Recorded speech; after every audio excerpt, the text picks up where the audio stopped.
actually good too. So let's give a big welcome today to Hillary Weiss and Margo Aaron. They produce HAMYAW, which stands for Hillary and Margo Yell at Websites. It is an amazing YouTube channel, and the shows they put out there really inspire marketers to be better at what they do. Welcome to the show today, guys. Thank you so much. We're so excited to be here. So today we're kind of adapting what they do, which is yell at websites and get them to yell about newsletters, why they're important, what they can help you do. We know that our audience is both marketers and editorial newsletter writers, nonprofits, anybody who's sending out emails basically needs to be doing that in a way that actually engages an audience instead of pushes them away and gets them unsubscribing. So they're going to tell us today about the newsletters that they have produced over the years, what they've seen be effective, what they have seen perform not so well.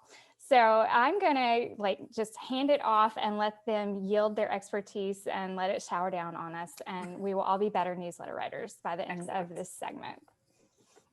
Welcome to the show. Thank you. Oh my goodness. Hill, where do we start? I know. I was like, do you want to go first or should I? I think it's I'll let Margo actually lead on this one because in terms of consistency, she's a killer with her weekly newsletter. So I'll let her open the floor here for our discussion. Go ahead, Margo. Oh my Dazzle them. Yeah. How long have you been putting out newsletters, and especially your own? My own 3 years consistently. I'm very proud of that, but I will say before then, inconsistently for an undisclosed amount of time, like probably all of us. And I will say that the reason I did my own would be different than what I would recommend to companies, because part of what I wanted for myself was to build a writing practice and improve my skills. And it has turned into a distribution channel for ideas and a sales pipeline, but I didn't start it with that intent. Whereas when I work with companies or when I used to go in and kind of clean up their newsletters, it was very much with a marketing focus and an audience building focus. It wasn't just to spruce up your writing skills, though that could be a really, really good way to do it, especially if you don't have an audience yet. But since most people listening probably do have an audience, one of the things that I think people overlook, because when I say it, you're going to roll your eyes, is the question of who is it for? Everyone knows okay, we have our customer avatar, and I cannot tell you how many clients I've had where they literally had pictures on the wall of their marketing department of who each of their segments were. And I cannot express this enough. It still didn't translate to how they wrote the newsletter. And so I've been obsessed with how and why this happens. And what I have found is that there's a who it's for that you tell the team and you public face. And then there's the truth, which is usually it's for your boss, or it's for your competitors, or it's to impress someone who isn't your target market. So I would encourage your marketing team to be really ruthlessly honest about the answer to this, because if it is just to impress your boss, that's totally fine, but don't expect it to sell anything. Just expect it to make that person happy and deliver on what they want. So let's just be clear that your goals need to align with what it is doing. So here's a good question based on your experience with those two different styles of starting, like you already have an audience or you're building an audience. Yeah.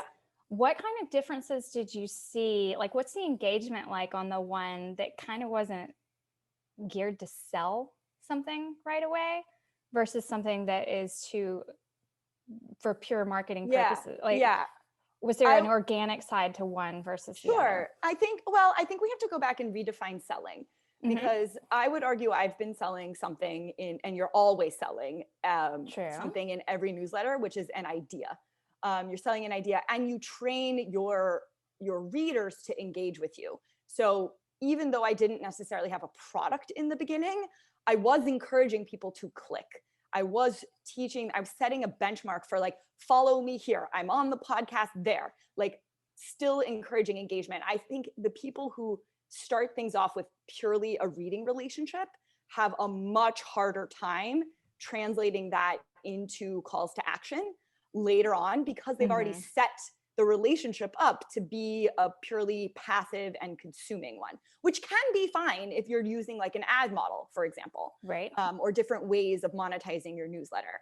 So it really depends on what you want, what the pros and cons are. And none of these are set in stone. I mean, you can retrain people what to expect of you. You might lose some early adopters who don't want that anymore. But I think it'd be in vain to think that you don't evolve over time in what your newsletter is for, who it's for, and the role it plays in your business. Anyway, I can see Hillary going, Yes. So I have a response. I just really need to close this door. Can you give me 1 second? You I'm can so close sorry. the My husband has a door. booming voice and left it open, and he's also on a call. So give me 1 second. love it. Well, I will pose this question then. Your Yeah. newsletter is different than a lot of newsletters that are out there in that it is long form. Yeah. You are narrative. And when I get that newsletter, I read it because I know I'm going to be entertained and that you're going to give me some valuable information that I can use, like not just like right that second, but it will like improve the way I write or the way I do something with marketing. So talk about the difference in like newsletters that are just blurb link, blurb link, blurb link versus, hey, this is my story, I want you invested in it, and kind of like why people are willing to read something that is longer. Yeah, so part of this is a question of structure and form, personal preference, and then the other is a question of again, what it's for. So I'm a writer and I have a brand that's around my personality. So it puts me in a unique position where I can be the narrator. I think a lot of brands don't want that. They want to be like Gap. You don't get an email from Jen at Gap. You get an email from the company. You get a display of the clothing. It makes sense for their brand. And they lead with price discounts, right? They lead with shopping. They lead with the assumption that you are interested in the clothes that you opted in to learn more about. For me, I think this is a big part of why opt-ins are so important and how people get on your list and what you promise them to begin with. So for me, I tend to attract people who have already read something of mine or heard me on a podcast. They know my style and they're opting in to go deeper and to do, Hillary and I use the phrase like for people who are running out of map. So we got part of the entire basis of our brand and my personal brand was we were really tired of the SEO type, like 5 ways to increase headline conversion of your headline on a newsletter and like writing better subject lines. We were just bored with things that you could Google and wanted to know what the answers were to the things that people that weren't black and white. There weren't simple answers to. And so the basis of our brand sort of became having these more philosophical conversations around bigger topics that didn't necessarily have a right or wrong answer. And so that's where it started. And then to answer your point about length, I mean, again, you train your readers to expect certain things from you, but the question of length is an important one. I'm not going to bury the lead here. There's a difference between length and quality. So you can have something long that is boring and bad and poorly written and loses people, and that is verbose and difficult. And you can also have something long that people read to the end. So this is about style. This is about also the type of reader. I reject the notion that people have lowered attention spans. I think that people don't like bad content, and you really have to work for the type of attention that you seek, whereas that people aren't giving it away for free. And I think that that's a good thing. I think you should have to earn people opening your newsletters over and over and over again. You should have to continually earn that, but that isn't licensed. Like people will say, well, what length is good or bad? And I think it's the wrong question. It's not about what length is good or bad. It's what do you have to say and what's the right amount of text or framing required for people to get the idea that you're trying to get across. So caveat that with your initial question about structure and form and why you might choose that. It's a personal brand. Hillary can speak more about this than I can, but like, it depends on your brand. So some brands, it's totally, I refuse to sit here and say one's better than the other. I personally like narrative form. It's what I like to read. It's what I like to write. But there are great bulleted newsletters. Anne Friedman has one. Austin Kleon has one. Roseanne Farrell has one. Like Tim Ferriss, I think, is the one who started it. that people have some structure, and it's way more manageable, let me tell you, to have a kind of a plug and play approach. Right. So there is no right or wrong. It's about what you want and what your target market reads. So my people, if you're not a long form reader, you're not gonna like my stuff. Yeah. Right. But that also disqualifies them from being someone who is going to be buying something from you or working with you further. Yeah. And I'd also like to clarify that I think that a lot of folks, there's a challenge in newsletter writing between where's the line between nurturing and feeling comfortable making the sale. Yes. And I think a lot of email writers, there's a lot of conversation in the marketing sphere about, don't be sleazy. You want to serve, and then sell, which I think are incredibly noble concepts. But ultimately, when it comes to a newsletter, there has to be, you are, as Margo says, always selling something. You're selling an idea. And when I think a lot of marketers get stuck, especially in long form newsletter writing, is that they have a hard time figuring out when to make the sale. And then occasionally they can find themselves kind of stuck in the consumer friend zone, where you have a lot of great newsletters, a lot of great content, but your people already feel complete. So that ultimately, when it does come time to sell something, you hear crickets, even though you have great open rates. So it's kind of a fine line. But I think that what Margo does so well is that she's always in conversation with her people every single week. And always, even when it's long form, especially when it's long form, it's great content. So ultimately, when it comes time for the sale, people are expecting it and excited to see it. I think I don't have nearly Margo's discipline with the weekly newsletters, but what has been an interesting kind of phenomenon for me is that while my newsletters tend to be, I'd say, mid form, and I'm trying to gradually make them shorter and shorter. Versus like maiden form. Yeah, exactly. Beautiful, like supporting you like a maiden form bra. But ultimately, I'm actually trying to reduce the amount of content I include in my newsletters for that reason, because I appreciate longer form. I appreciate a lot of what that content does and the relationship it establishes with your readers. But I'm trying to sort of find that balance between getting consumers used to me touching them and saying hello, and then ultimately when it goes into the sales sequence, making sure that they are eager to receive, as opposed to wondering why there's been a bait and switch. So it is a kind of a tricky dance and a tricky tightrope to walk. Hillary does a really good job too of doing more of the sales sequencing that I don't do enough of. Like, I will segment based on who clicks, and I'll send those people a targeted segment. But like, Hillary does these beautiful several day long sales sequences when she's in launch mode that feel so cohesive to the brand and to why you opted in the first place. Like, I love going along for the journey. I know, I get positive responses to my sales emails. People just read them to read them, and I'm like, yeah, also buy something, but yeah, because I sell almost exclusively high ticket stuff to my email to my email people. There we go, subscribers. That's the word I was looking for. But I also do lower priced offers as well, and it goes well. And I enjoy the sales process, but my concern always is, am I doing enough in between? Because what's also frustrating is when you sell and then ghost, and then sell and then ghost. So yeah, what is your sequence? Like, if you're saying like you're not quite as weekly or consistent, what have you seen perform well as a newsletter followed by sales sequence? So I cheat, and so right now we're actually repurposing some Instagram posts as emails to go out weekly, but the normal sequence for me was actually every 2 weeks. So coincidentally, when we have an episode of HAMYAW, I will send an email every other Thursday. And so far, so good with that, although we may or may not have missed last week. Sometimes oopsies happen, and this is life in COVID land. But it is every 2 weeks. So I'm not totally ghosting in between sales sequences, but it is incredibly important to me to maintain that relationship and make the reader feel valued, which I think is something Margaret does so extraordinarily well. It is always wildly inspiring. Excellent. Multiple touch points. Like Hillary, I would say it's a 1-2 punch of email, and like, it's not fair to say you're inconsistent because you're super consistent on social media Yes, platforms. That's true. And so email acts as sort of a supplement for the real buyers, I would say.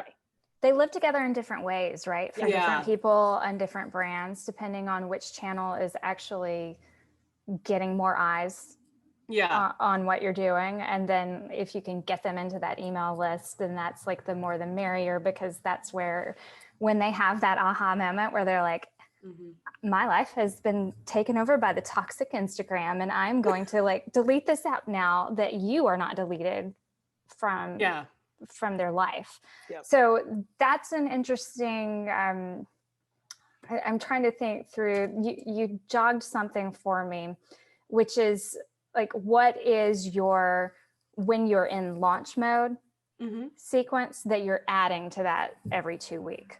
Yes. Yeah. So what that normally looks like, so as Margo mentions, and she's got her, don't let her downplay her launch habits. She does sequence a little tighter than I do, or she does a segment a little tighter than I do, but much tighter. I'm like, everybody's getting this now. Everyone, here's the fire hose. But in terms of my pattern, so I will start with a couple of pre-sale emails. I'll usually do like a heads up on a Thursday or Friday that something is coming. Get excited, keep your eyes on your inbox. And then I want to say I usually do a series of 6 Instagram posts. So the 1-2 punches between Instagram and email. So I will do Instagram posts and stories and IGTV throughout the launch period. And that's usually about, including pre-sale, probably about a 10-day period, including weekends. Okay. But I'm not pitching on weekends, but just if we look at it, it usually goes, let's say, Thursday to the following Friday. And then in the email sequence, it's like a heads up on the Friday. Then there's an email that goes out Monday, Tuesday, Wednesday, we take a break. Thursday, it's closing tomorrow. And then Friday, Saturday, or Friday, 2 on Friday, letting them know coaching decision-making at the end of the week.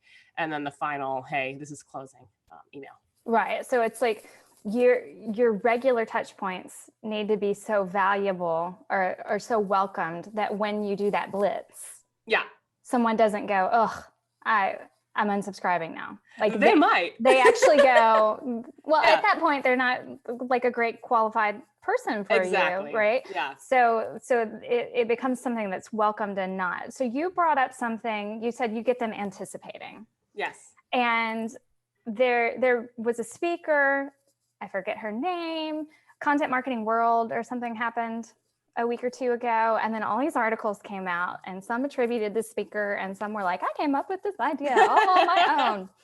But it was like, basically, why should content marketers be more like Netflix drama writers?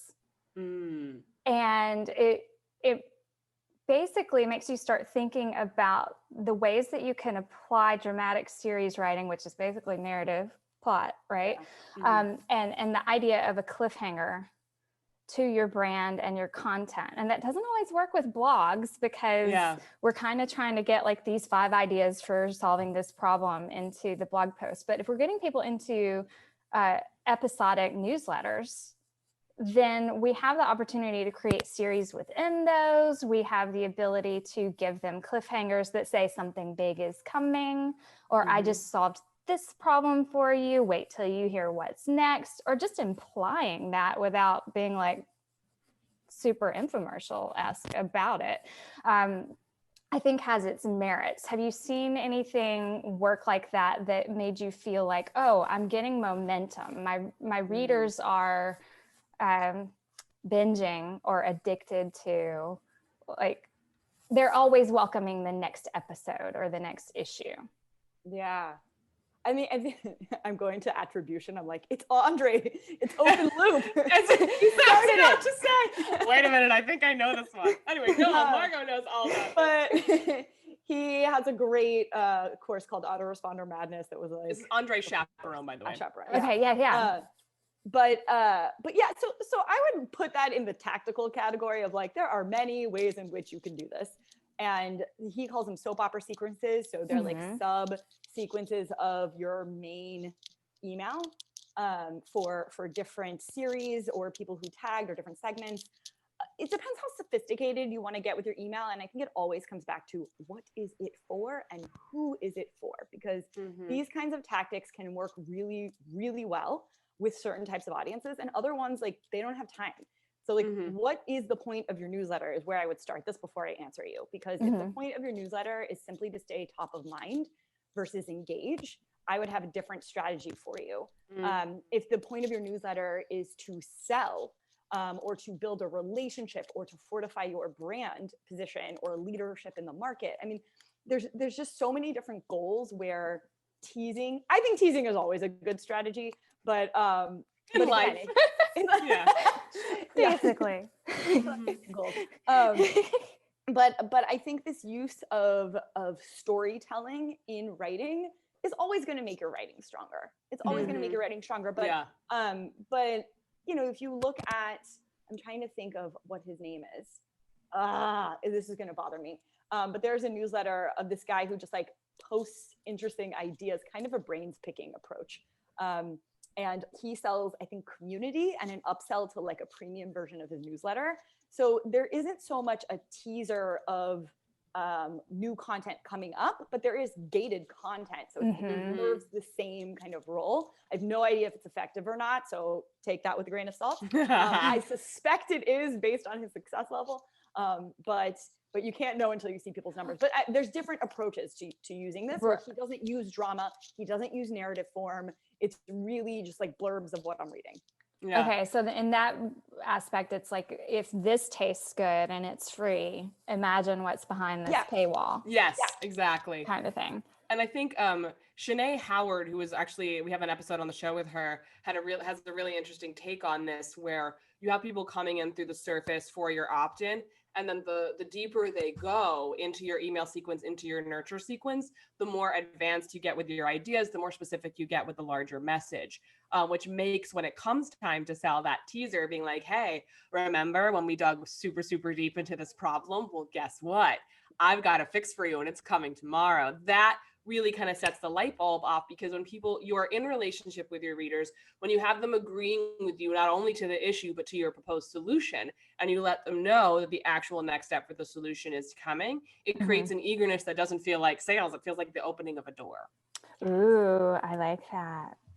So here's a good question. Which tactics, either for your own newsletter or for clients, have you seen have the most like desired result when it comes to audience growth or even engagement or sales? Like what things have you seen perform best, and what things have kind of like fallen off the cliff? Wait, for audience growth or for sales? Let's do both. Let's start with audience growth and then go into sales, because I always like to say, like, it's not about the list size, it's about the list engagement and who's ready on that list. Girth. Yeah. Not the size of the boat, baby. It's the motion of the ocean. Yep. Amen. I think that. And down to your microphone at this moment. Gotta make sure the people hear it. But I think I want to let Margo take this one away, but I will give my top line opinions on this. So I think for sales, a strategy that I've seen work over and over, and it's weird, but it's super effective, is starting, especially a sales email. If you're in marketing, if you're e-com, it's different. As Margo mentioned, if you're the Gap, you don't need to be telling us, I mean, it could work, but you don't need to be telling a story at the top of your email. But what I have found historically works best in my experience and in client experiences is strangely opening with a seemingly totally unrelated story. So like, it's very bizarre, but I have opened, I have opened emails talking about the first time I ever tried cold brew coffee, and I didn't know you were supposed to water it down. So I essentially ended up levitating to the bus stop later that day.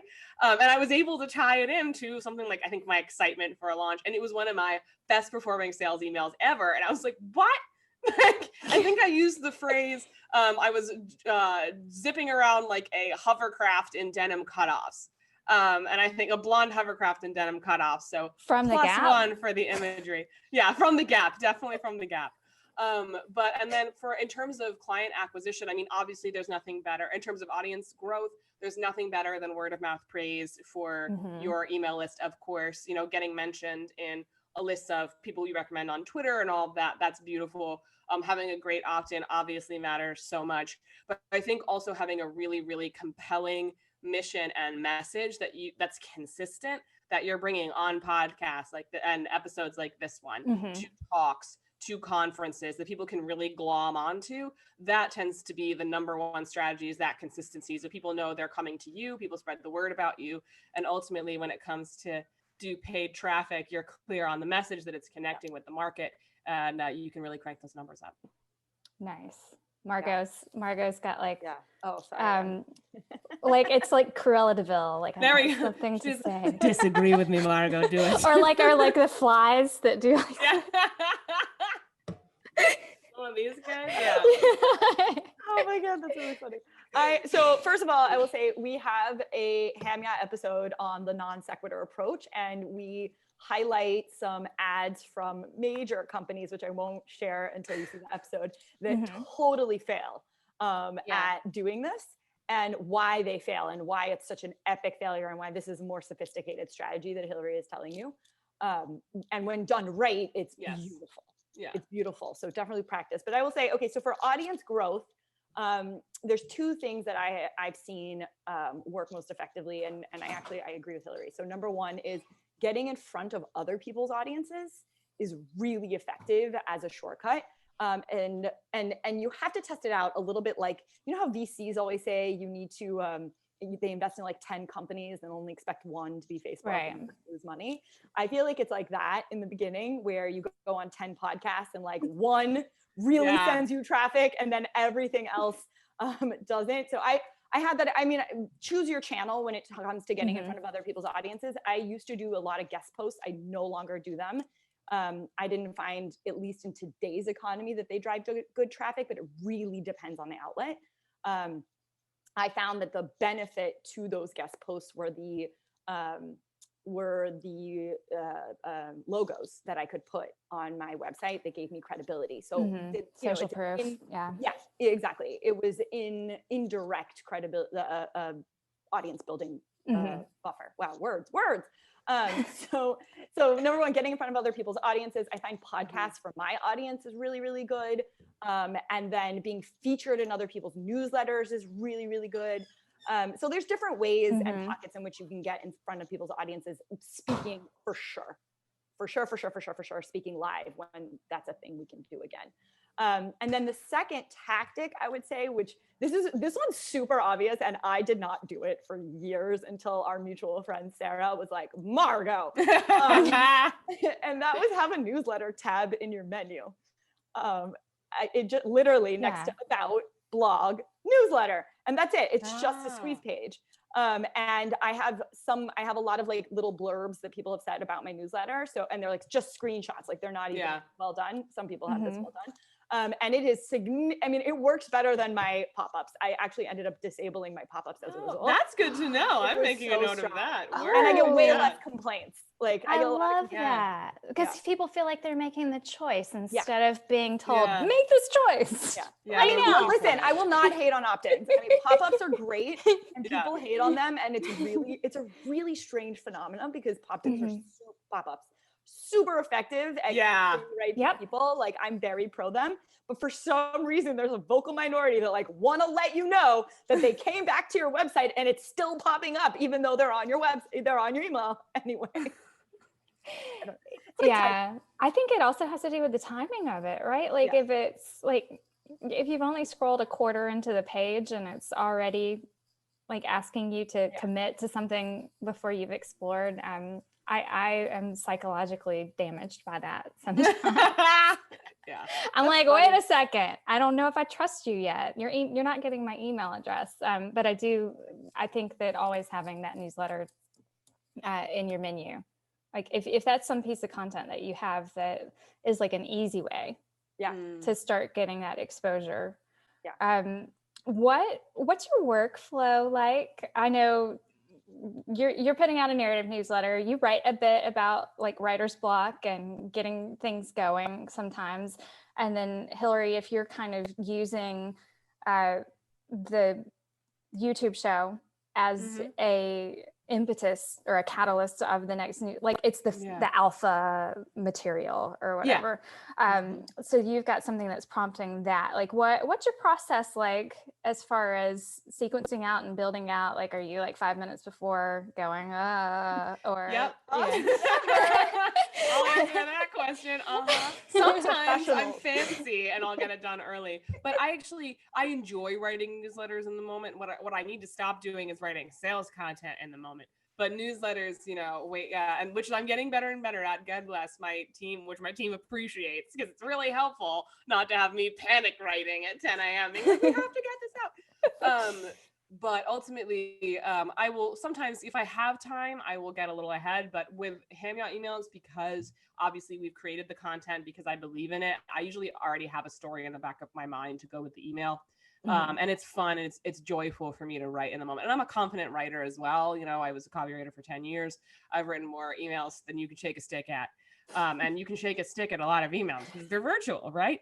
But I think that ultimately, while I should be a little ahead, I'm usually for newsletters day of, but for sales sequences, I'll have them done, a week, 2 weeks out. Okay. Yeah.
Absolutely. Wait, Hillary, do people know what you sell? I sell actually positioning, coaching, and creative direction for online business owners and entrepreneurs. And so my whole newsletter, the message of it is not just learning how to notice your own ideas and how to show up for yourself, but also how to come out from kind of behind the avalanche of client work. And start building your own brand, start getting seen as an authority, and really start becoming a personality in your industry and a voice in your industry. So that's kind of the whole message of my offers, and what I sell is really learning to, again, dig out what I call the statement piece, which is the point of view, personal philosophy, and big promise that makes you radically relevant to your perfect people. So all of my newsletter content, all of our every time I talk about HAMYAW, all roads kind of lead back to Rome conceptually, to those ideas and what I sell. So does that translate to, like, say a client is putting a newsletter out or developing that statement piece? Does that translate to don't copy other people, be so unique that you are kind of your own competition? Like there's no one else offering your exact, right? I tell people that with newsletters all the time. It's like, don't just go and replicate someone else. I think it's important that if you really want someone to keep opening and keeping that subscribe, like that you can't be like it's so easy now to email. It has been easy to email, but now people realize it's like still as effective as it used to be, or even more so, because we are saturated with information, and someone who can curate that down to just the good stuff and cut out the noise, or who can write a story worth reading is worth spending time in your inbox versus not. So then that leads me to ask, like, what do you coach people? Like if they are about to launch a newsletter, or if they have kind of wrecked their email relationship with their clients, like how is that salvaged, or how does that start? Like what advice do you give to people who are in both of those places, either like teetering or needing to rebrand or launch new? I'm not usually working with folks who totally torpedoed their relationship with their list. Exactly. Huzzah. But who I ultimately work with are people who actually have a fair bit of shyness to overcome, and a fair bit of imposter syndrome to overcome. Because I think as creatives, when we spend a lot of time kind of giving our own ideas away for money, all of a sudden we feel very stressed out when it comes to actually show up for ourselves and start putting our ideas out there. So ultimately what I work on with my clients is figuring out, drilling kind of down to the key focal point, the key message, the key point of view that's going to make it fun and enjoyable and energizing for them to show up and share their ideas. And that starts really, really small. I'm not usually like, okay, so you're going to be newslettering daily. But ultimately what it comes down to is, what do you care about most? What are you most excited to share? What do you love or hate about the industry? Start there. And that way you can build momentum with something like a newsletter, because I think that we tend to overcommit and overpromise ourselves when we're getting the momentum going again around what a newsletter can or should be doing for us and what we should be doing for our newsletter and subscribers. So we always start fairly small. It's like, what if it was, let's start with once a month, maybe. And then we move into every other week, and then we can move into weekly, because ultimately I find it's that momentum. It's that those reps, that muscle memory of learning to show up and have conversations. That's what's going to keep you consistent, not feeling like you have a perfect content calendar. And although people will try to sell you that, but the reality is it's you showing up every day. What does that look like for you? So there's so much value in like just doing a thing to test how it's going to work for you. I think Margo was ready to add something in. She had a lot of praise hands going on. I know that was, yes, yes. I see the same thing. There's so many emails I get from clients, from readers, where people really are hungry for a step-by-step solution to what the real truth is, which is like, it's messy, and it's more important that you do something consistently than you get the whole kahuna right, and try and boil the ocean, which is what overwhelms people, is that they'll try and do too much because every single marketer they're reading said that this is the one way that's going to win you all the conversions and all the high paying customers and a seamless, steady stream of clients for life. Cash machine. Yeah. Yeah. And I think the reality is so much messier than that. And people don't realize how much testing goes on that is absolutely fine, and your customers don't care.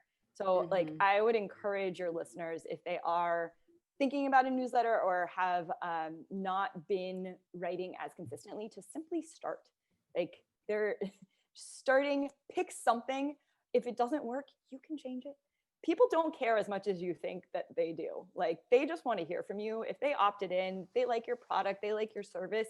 If you switch the tone, if you change the approach, if you skip a couple weeks, like, we're human beings. I think the key to email that makes it so powerful is that it is a one-to-one conversation. It's not a broadcast format that everyone thinks it is, because when you're sitting behind MailChimp or ConvertKit or whatever you're using, it feels like you're announcing something to 20, 30, 45,000 people, when really, like, nobody's reading email with a group. They're sitting on the toilet, or they're in a meeting.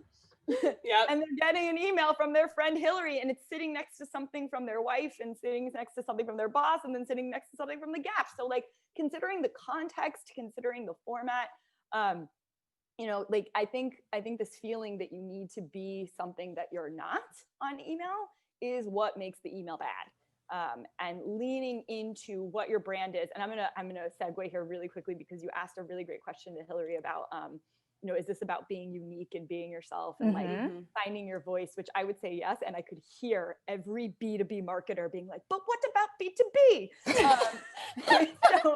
So what about B2B? Anyway, go ahead and tell everyone something that people don't know, which is behind B2B companies are people writing emails and running them. So as much as we think it's like the separate, I'm like, I love asking this question on stage, by the way, when someone's like, I love this idea of being yourself and being louder, but I have a very buttoned up corporate, like B2B audience. And I'm like, okay, well, are they people? Like, who's reading the email? Is it a robot? Is it a machine? And they're like, no, it's a person. I'm like, okay, well, does that person have fears? Does that person have deadlines? Does that person have dreams? Does that person want a promotion?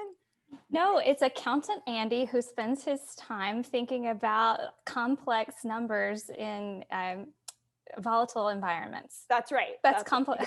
And accountant Andy also is really annoyed that he spilled something on his shirt on the way to work, and the girlfriend didn't text him back. Or he watches Game of Thrones. That's right. Exactly. And I think it's also like, imagine what a breath of fresh air that would be. I think that's there. You actually have a tremendous amount of opportunity if you're in a buttoned up corner of the industry to have that little bit of flavor, to talk about Game of Thrones, to relate to people in a way and create those interpersonal relationships. I'd say the opportunities might be even better there. Totally. And you don't have to be unprofessional, right? Like you can still, sorry, go ahead. No. I'm being unprofessional by interrupting you. Oh. I wasn't going to say it, but now I have to, because like the story has aligned too many times, and you said breath of fresh air. But I wrote about this recently, about how you are writing to one person. And I mentioned this story about learning to scuba dive in Cozumel with my husband. It was like, get off a cruise boat and get trolleyed over to like this room. And they're like, here's how you scuba dive. And now let's go. Like, yeah.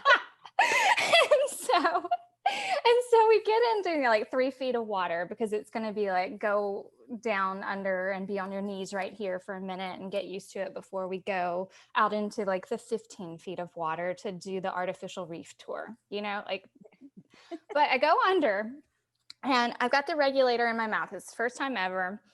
And everybody else looks like chill.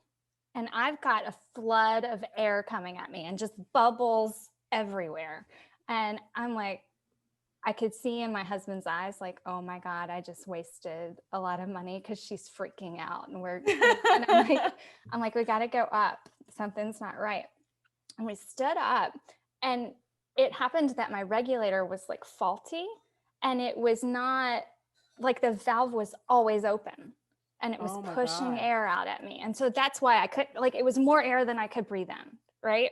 And so the way I, as a writer, tied this into what you're doing with your newsletter is that you have to just give them like a breath at a time of what they need from you, and not be like, because it's not like a billboard on a highway that they're just going to cruise by. It's their inbox. It's something that they can sit down and look at and inhale and exhale at their own pace. And so I don't know, I just like writing about things that happened to me and trying to tie them in. But it's a brand newsletter, but I told that story in the beginning, and everyone starts going back with like, oh my God, this inspires my newsletter in this way. Or because we have the ability to put like your little picture at the intro, and we have a lot of entrepreneurs who are part of their brand, right?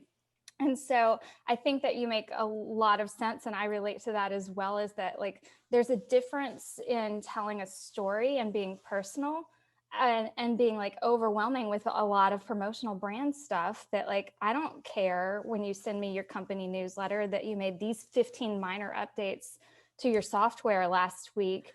Like make me care about like someone on your team, like, or Taco from Trello or somebody, right? Taco like, from Trello. Send exactly. me so many emails. Yeah. I interviewed the woman behind Taco from Trello last week. Cool. It's a woman. Oh my God. And she has a women in content marketing newsletter. Oh, it's a side hustle. Yeah, I'll link you up.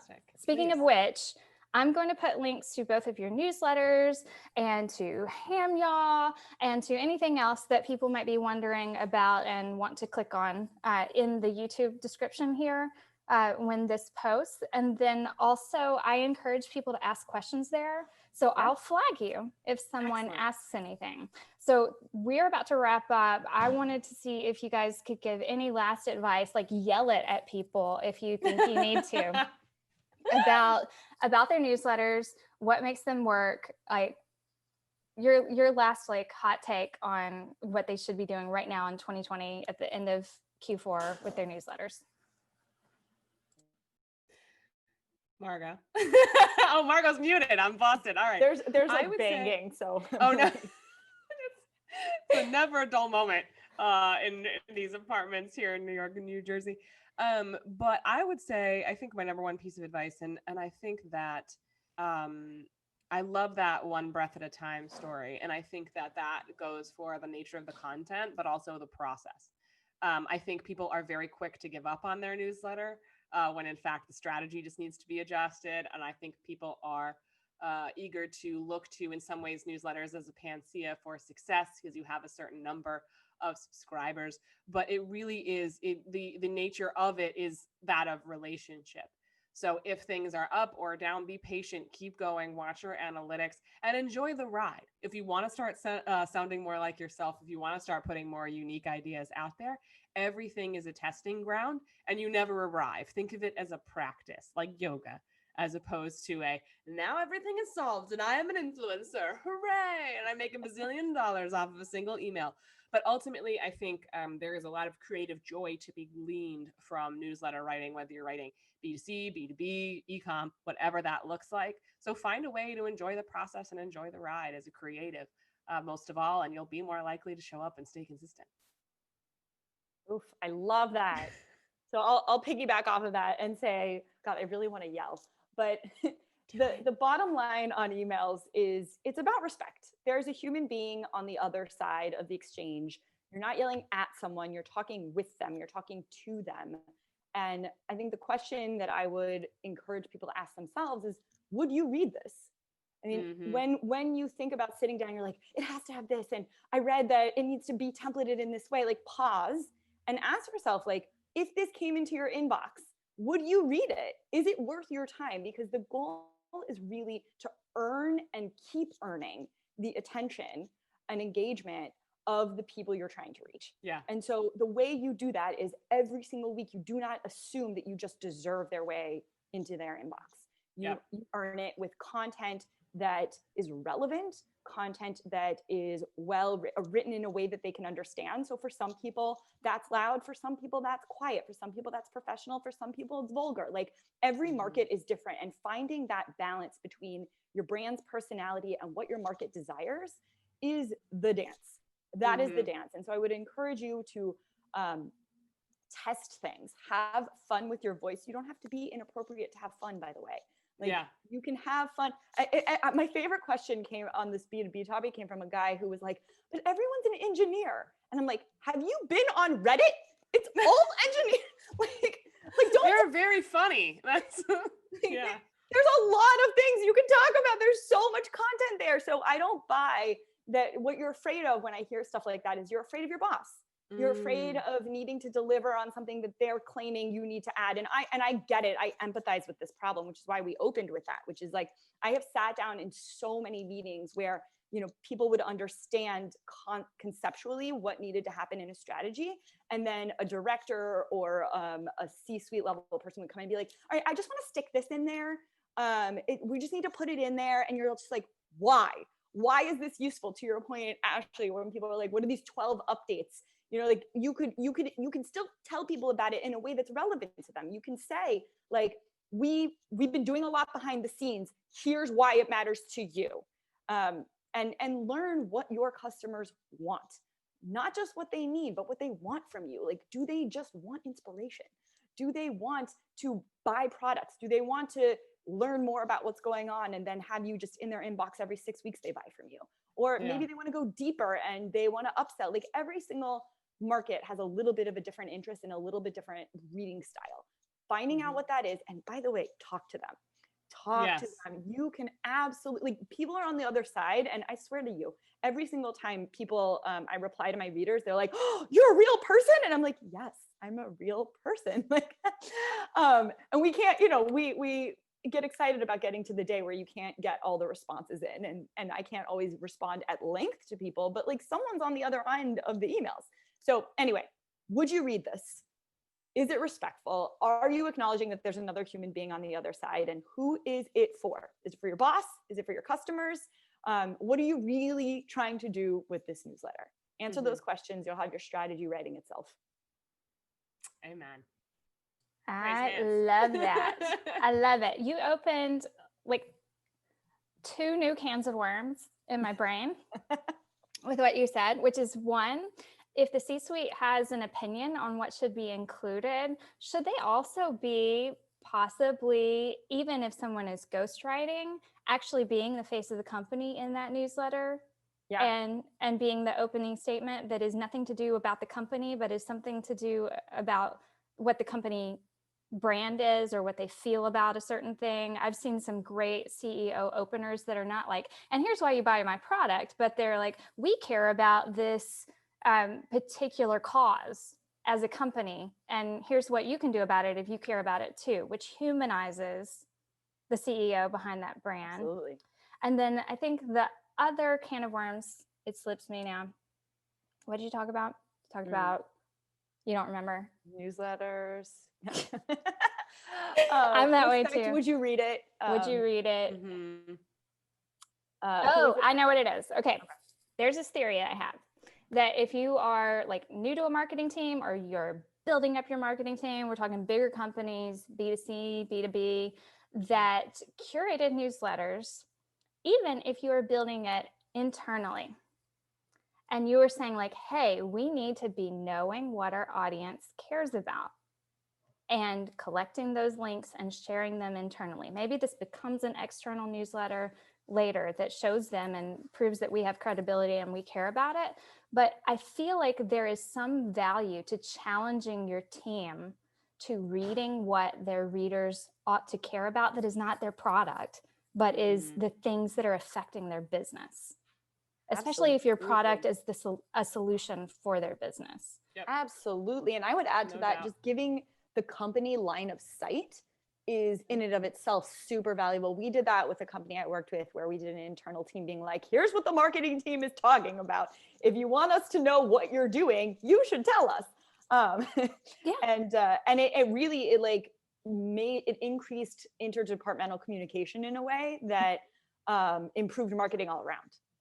Yeah, because then there's that challenge there of like, how well do we really know who we're selling to? Like I've sold to church administrators before. Well, I need to go know what they're quoting in their Facebook groups about church admin, or like what they're reading, what magazines do they read? Like to me, it's a toss back to my background was in magazine journalism.